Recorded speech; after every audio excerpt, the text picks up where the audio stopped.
Olá, graça e paz. Hoje eu acordei e coloquei um louvor e resolvi fazer o meu devocional, né, pela manhã e orei e quando eu abri a minha Bíblia, Deus ele falou muito comigo no livro de Deuteronômio, capítulo 13 e principalmente assim no versículo 4. No final do versículo 13 e do versículo 4. E eu gostaria de compartilhar o que Deus colocou no meu coração. Na parte B do versículo 3, do capítulo 13 do livro de Deuteronômio, diz assim: Porquanto o Senhor vosso Deus vos prova, para saber se amais o Senhor vosso Deus de todo o coração e de toda a sua alma. Versículo 4. Andareis após o Senhor vosso Deus, e a ele temereis, guardarei os seus mandamentos, ouvireis a sua voz, a ele servireis, e a ele vos achegareis.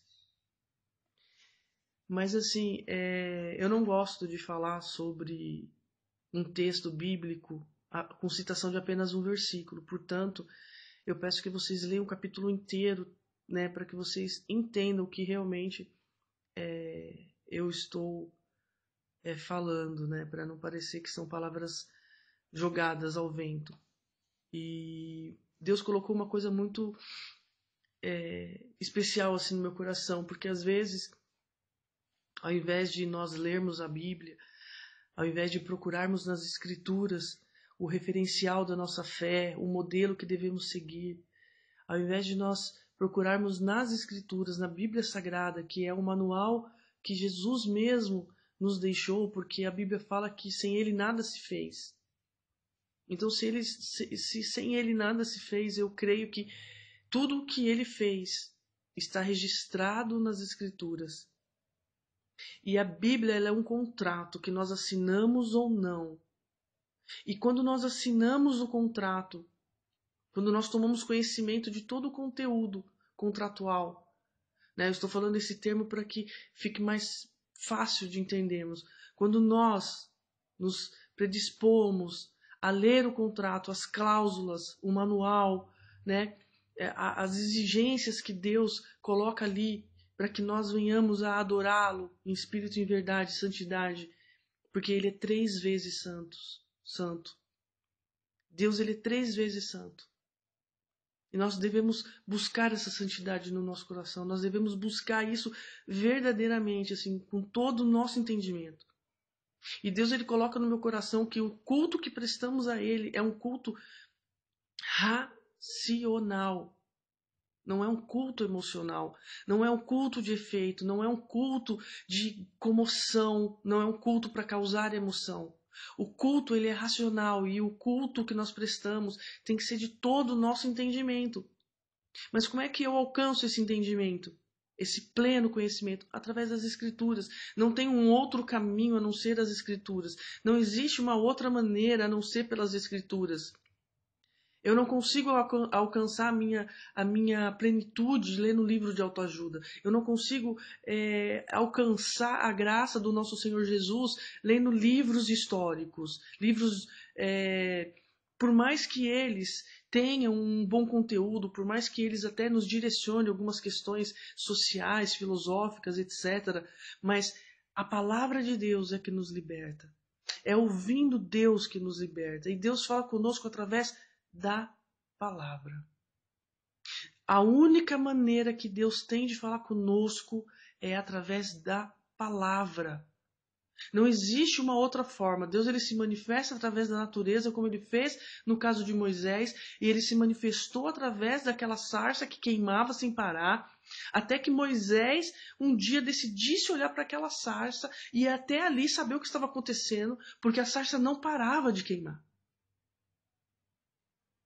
E nós temos que demonstrar esse interesse pelas coisas de Deus. Quando algo está acontecendo repetidas vezes na nossa vida, quando nós estamos ouvindo as mesmas críticas todos os dias, quando nós temos que nos achegar a Deus para pedir perdão pelo mesmo pecado todo dia, isso é uma evidência de que Deus está nos chamando para fazer conserto com Ele. Nós não devemos descartar a opinião do outro. Nós não devemos ignorar o que o outro está falando da parte do nosso Senhor Jesus Cristo. E quando nós temos dúvida acerca daquilo que alguém nos falou, nós temos que recorrer às Escrituras. Não é buscar no teólogo, não é buscar no pastor, não é buscar em membro de igreja, não é buscar no homem, porque o homem nada sabe. E aquilo que a razão não explica é espiritual. E sendo espiritual, só Deus para responder. Então, o que eu quero compartilhar com vocês hoje é que nós somos provados por Deus o tempo todo. E Ele coloca os seus servos, ou pelo menos aqueles que dizem que são servos, à prova. E nós não podemos cometer o erro que Pedro cometeu. De uma posição de medo que ele teve. De um momento onde ele confessava Jesus e morria, ou ele negava e se salvava. Porque Jesus, quando carregou a sua própria cruz, porque Jesus não carrega a cruz de ninguém, ele carregou a dele e ele disse, aquele que quiser vir após mim, pegue a sua cruz e me siga. Então, eu entendo que ele estava carregando a cruz dele. E a nossa, nós carregamos. Para isso, nós precisamos buscar nas Escrituras, nas inferências, no contexto, sabe? A explicação para o sobrenatural, porque tudo de Deus é sobrenatural. É acima do normal. O que é o sobrenatural? Milagre, morto ressuscitando? Não, tudo que diz respeito a Deus é sobrenatural. E quando nós lemos a Bíblia e que nós temos conhecimento daquilo que Deus está falando, esse é o verdadeiro milagre. A primeira promessa, a única promessa que Deus nos fez, a única garantia de promessa real que Deus nos fez, é que Ele daria o Filho dele para morrer por nós, desde o primeiro pecado, desde Adão e Eva no paraíso. Ele não prometeu nada além de Jesus Cristo. Então, se nós estamos numa igreja buscando qualquer coisa que não seja Jesus, nós estamos seguindo a qualquer Deus, menos o Deus da Bíblia. Por quê?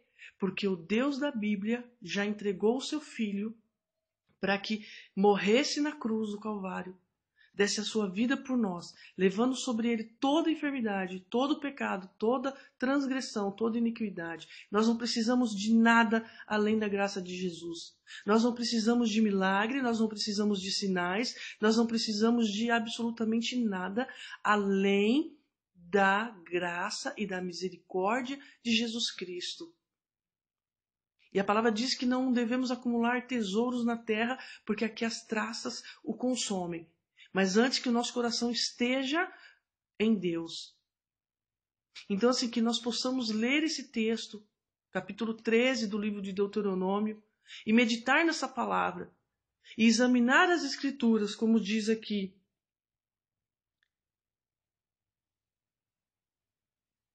Vamos investigar. É versículo 14. Vamos investigar com diligência para saber se tudo que nos falam é verdade. Vamos consultar a Deus. Vamos buscar nele aquilo que nós precisamos. Não vamos nos deixar ser corrompidos. Porque na Bíblia nunca ninguém discutiu a existência de Deus. O problema era que tinha um Deus verdadeiro e tinha um monte de Deus falso. Mas ninguém discutia a existência de Deus. O problema é que as pessoas não queriam servir ao Deus verdadeiro. Por quê? Porque os deuses falsos, eles são muito mais legais. Eles são muito mais legais. Eles estão dispostos a fazer qualquer sinal, qualquer prodígio para te seduzir, para te empolgar. Mas o Deus verdadeiro fez o maior de todos os milagres que a Bíblia conta, que é a ressurreição de Jesus Cristo, que é o envio do Filho obediente, do Filho perfeito, para morrer no lugar de pessoas como nós. Pessoas que, na presença do Senhor, nós somos como trapos de imundícia. Então, assim, que nós possamos meditar na palavra de Deus, que nós possamos verdadeiramente buscar esse entendimento nas Escrituras.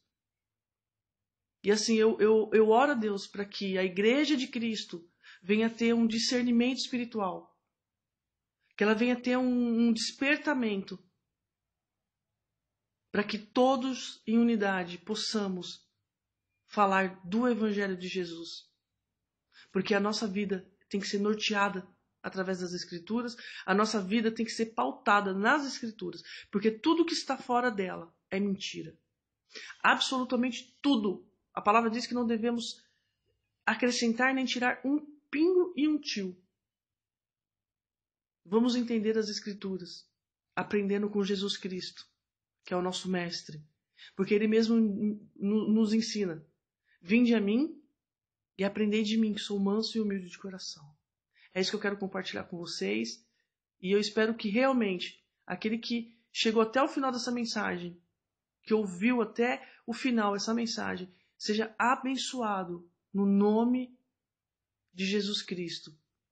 Conte comigo sempre que você precisar, mas para defender o Evangelho, a causa de Jesus, e não os efeitos efêmeros desse mundo passageiro que logo vai ser destruído, porque a nova Jerusalém vem. Em nome de Jesus, Deus abençoe a todos nós e nos dê força para continuar nessa trajetória. Deus abençoe, amém.